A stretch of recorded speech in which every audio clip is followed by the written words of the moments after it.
Bonjour. Donne des exemples, Juliane. Tu veux gagner 6 000 €, mais tu dis que tu en veux 12 000. La personne, peut-être, elle t'en donnera 3 000. Et ce sera déjà énorme.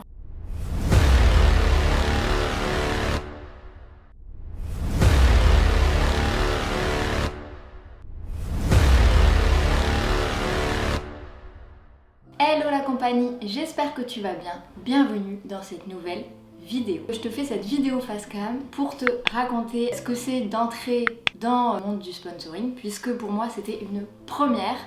Et le nombre de personnes qui m'a dit au départ, non mais il faut un réseau, travailler déjà dans une entreprise ou avoir sa propre entreprise pour pouvoir gagner des fonds.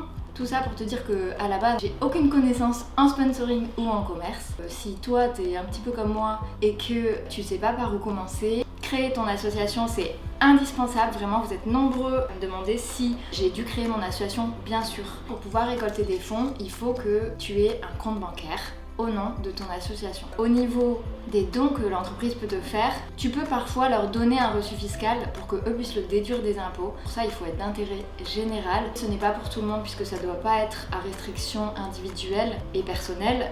Je te laisse aller sur le site du gouvernement pour vérifier tout ça. Je te le mettrai dans la bio. La communication, c'est ton troisième point. Il faut que les gens, quand tu vas les voir, ils savent qui tu es. Il faut que les gens, en fait, ils puissent voir que ton projet, il est sérieux. Déjà, t'arrives, tu parles de ton projet à quelqu'un en disant « Bonjour, je vais faire un rallye. Alors en fait, c'est encore, du coup, j'aimerais en parler avec vous, avec le projet. » La personne, elle va dire « Oui, non, enfin d'accord. » Quand tu arrives et que tu donnes quelque chose à quelqu'un, déjà, tu vois, toi, de ton côté, tu fais un don. Même si c'est une carte de visite, ou même si c'est un petit flyer qui explique, elle va se souvenir de toi grâce à ça. Si ça se trouve, il y a 50 personnes qui est venues avant toi. Mais par contre, toi, tu auras laissé ta trace. Tu dois être visible. Et ta communication, elle doit être la plus grande possible. Si tu peux faire tous les réseaux sociaux en même temps, fais-le. Il faut que tu cibles les réseaux sur lesquels tu peux être compétent, parce que derrière, c'est pas la peine de faire un site web pour ne pas l'alimenter. Mais il te permet en fait de pas être noyé dans le flux d'informations, par exemple de Instagram ou de Facebook. Ça enchaîne et ça enchaîne. La communication, c'est vraiment quelque chose de phare. Moi, j'avais décidé, quand j'ai commencé, de faire des cartes de visite et des flyers. Les cartes de visite, tu peux en faire plein, parce que les cartes de visite, c'est jamais perdu.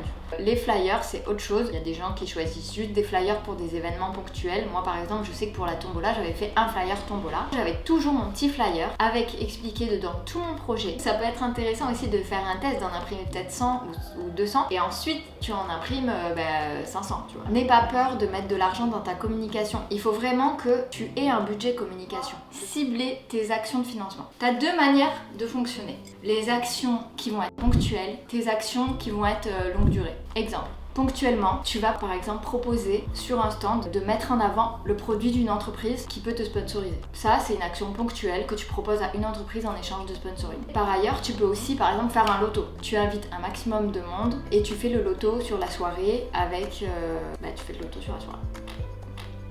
D'un autre côté, longue durée, tu as des goodies, des t-shirts, des tasses avec ton nom d'association. Ça, tu vas mettre un petit site, tu vas les mettre en vente, tu vas les proposer à chaque fois que tu rencontres quelqu'un de ton projet. Ça va être un aspect financier plutôt sur la longue durée. Donc que dire de plus? Partenariat, mécénat, sponsoring. Ça, c'est vraiment des mots, tu vois, que je déteste. Tous, ils se rassemblent et en même temps, ça veut pas dire la même chose. Le mécénat, c'est un don qu'une entreprise va te faire sans te demander aucune contrepartie. Il faut savoir que le contexte est méga important. Aujourd'hui, c'est très compliqué, d'autant plus avec la période de Covid qu'on vient de vivre. Une entreprise qui fait du mécénat, c'est plutôt rare aujourd'hui. Si tu en connais une, fonce, vas-y, t'as rien à perdre. Le partenariat ou le sponsoring, moi j'ai appris à distinguer ça au fur et à mesure de ce que me répondaient en fait les entreprises. Par exemple, des directeurs qui étaient ok pour m'aider dans mon projet et qui avaient envie de même me donner de l'argent, sauf que leurs PDG n'ont pas été convaincus par le projet. Ce qui est intéressant, c'est de savoir jusqu'où la personne est prête à t'aider. Est-ce qu'elle dit finalement mon patron il veut pas donc je m'en fous. Par contre, si la personne te dit écoute vraiment j'ai envie de t'aider mais je ne te donnerai pas d'argent, là c'est à toi vraiment d'être moteur et d'être acteur de qu'est-ce que tu peux lui demander, qu'est-ce que ça peut t'apporter. Par exemple, j'ai une super entreprise. À l'occasion en fait d'un repas qu'il avait organisé pour son entreprise, il avait décidé donc d'inviter ses partenaires chez lui. Et donc c'est... Ah voilà, en plus il m'appelle. Allô? Oui, ça va et toi? Je parlais de toi justement. Très bien. Et du coup c'est le 17 alors ta soirée de CEO. Donc t'es disponible pour le 10. Du coup il y aura tout le monde. Et après si tu veux inviter ton PDG, tu peux. Non mais symboliquement au moins il aura reçu l'invitation. Merci, bonne journée, repose-toi, ciao. Je suis en pleine prépa de ma soirée de remerciement, alors c'est un peu le bordel. Où j'en étais? Ah oui, on a convenu ensemble qu'en fait, lors de ce repas commercial, si je puis dire, je mette en avant mon projet. Moi, j'avais le droit donc d'amener ma moto, d'amener tous mes flyers, de mettre en avant vraiment mon projet. Le but, c'était en fait d'attirer les gens déjà qui s'intéressaient peut-être à la moto ou des gens qui étaient curieux de savoir quel était mon projet et qui du coup disaient ah bah tiens, même si je fais pas de moto, ça c'est vachement intéressant quand même ce qu'elle fait. À moi en fait après de me vendre, de vendre mon projet et de récupérer des partenaires. Vraiment c'était une très très belle opportunité.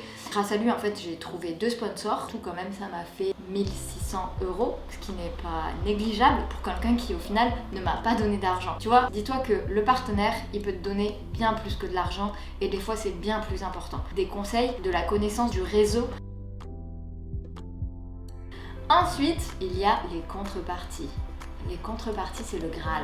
C'est là où tu vas perdre un max de temps parce que tu vas devoir aller sur tous les sites de toutes les entreprises que tu as décidé de démarcher et tu vas devoir les connaître. Quand tu arrives et que tu dis voilà, moi je voulais vous demander un sponsoring, oui j'ai besoin d'argent, mais par contre si vous pouvez pas, voilà j'ai une autre solution, j'ai vu que vous faites vos portes ouvertes, je sais pas le 15 juin, est-ce que je peux venir avec ma moto, avec un stand, promouvoir mon projet? En fait c'est ça qui va te distinguer vraiment et ça les rassure. Ça rassure la personne qui est devant toi parce qu'elle se dit 1, elle s'intéresse à moi et 2, elle vient pas juste te prendre de l'argent.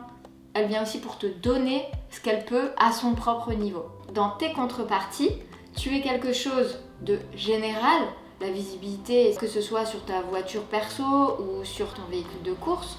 Ça peut être proposé à mettre en avant des produits, comme je t'ai parlé du stand. J'avais dit aux entreprises, voilà, de telle date et à telle date, je serai là à cet endroit-là. Est-ce que vous avez des choses dont vous voulez que je m'occupe pour vous mettre en avant, tu vois. Après, tu peux rester aussi en suspens, et ça, je pense que c'est vraiment important de dire, c'est à réfléchir ensemble en fonction de vos besoins. La personne, il faut qu'elle rêve avec toi. Il faut vraiment que tu l'embarques. Il faut qu'elle se sente totalement dans ton projet. Je crois que j'ai fait le tour.